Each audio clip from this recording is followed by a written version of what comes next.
Welcome to our channel.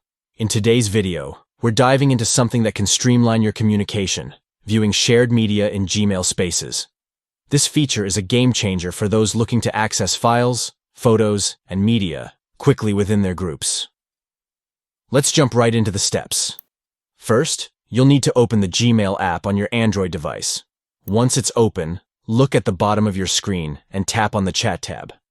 This is where you'll find all your conversations and spaces. Next, find and open the specific space where you want to view shared media. After you've entered, look at the top of the screen. You'll see the name of the space. Go ahead and tap on that. Now, the final step.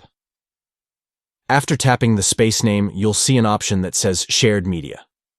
Click on that, and voila! You can now view all the photos, files, and media shared within that space. Thanks for watching.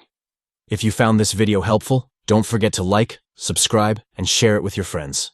Stay tuned for more tips and tricks.